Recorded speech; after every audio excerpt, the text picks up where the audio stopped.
حافظ ثناء الرحمان صاحب۔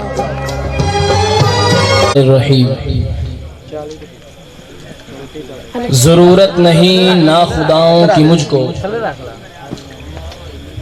ضرورت نہیں ناخداؤں کی مجھ کو، سفینہ سپرد خدا کر رہا ہوں۔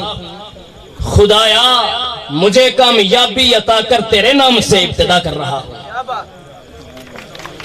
احمدہ و اصلی و اسلم علی نبینا محمد صلی اللہ علیہ وسلم۔ اما بعد، میں نے دیکھی ہیں ہر ایک پھول کی آنکھیں پرنم،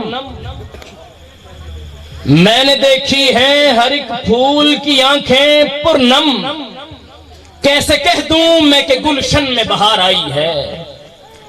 صدر ذی حشم، حاضرین محترم، ایسا موضوع کہ میرے دل کے کسی گوشے میں سلگتی ہوئی چنگاری کو ہوا دی، جو ہے حصول پاکستان اور اس کے مقاصد۔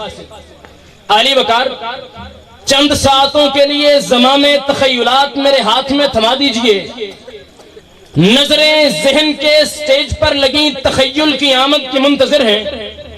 اچانک پردہ اٹھتا ہے، 14 اگست 1947 کا منظر۔ سامنے ایک آدمی اپنے گود میں اپنے شیرخوار بچے اور اپنی انتڑیوں کو لیے بیٹھا زندگی کی کربناک ساعتیں گزار رہا ہے۔ ادھر دیکھیے، ایک گڑے میں ایک ماں لیٹی ہوئی اپنی بچی کو تھپکیاں دے دے کر سلاتے ہوئے خود ابدی نیند سوتی چلی جا رہی ہے۔ وہ دیکھیے، ایک بابا سامنے پاکستان کی سرحدیں دیکھتا ہوا اوندھے منہ گرتا ہے۔ اسرائیل زخم زخم قفص انصری سے روح کو آزاد کر دیتے ہیں۔ شاید ان بزرگوں نے جذبات کے سیل میں بہتے ہوئے یہ کہہ بھی دیا ہو، ہم نے سوکھی ہوئی شاخوں پہ لہو چھڑکا تھا، ہم نے سوکھی ہوئی شاخوں پہ لہو چھڑکا تھا، پھول اگر اب بھی نہ کھلتے تو قیامت کرتے۔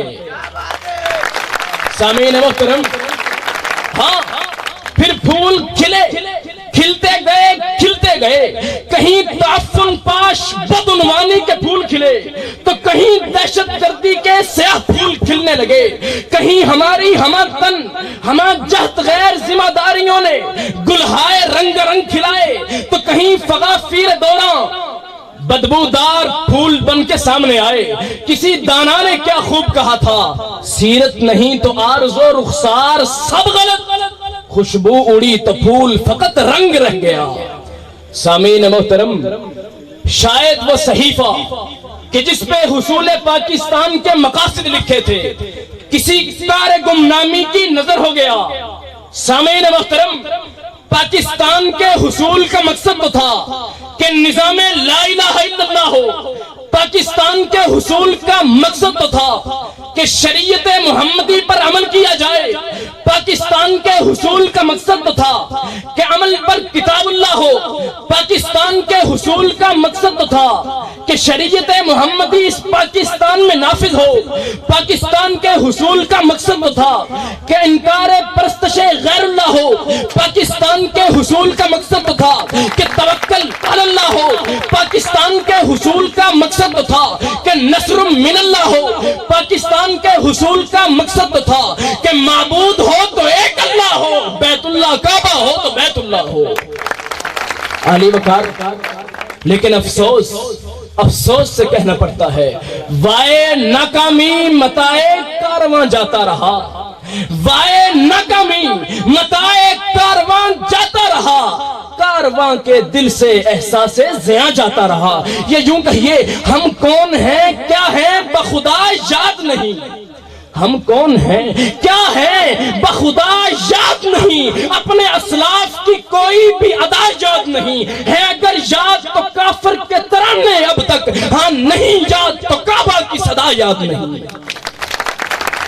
محترم سامعین، آئیے جس پاکستان کے حصول کے لیے ہمارے آباء و اجداد نے اپنی گردنیں کٹوا دی، اپنے سینے چھلنی کروا دیے، ان آباء و اجداد کی باتیں ذہن نشیں کریں اور اس پاکستان کے حصول کے مقصد کو اپنے لیے نمونہ بنا لیں۔ تمام سامعین کو ثانی کا سلام۔ میں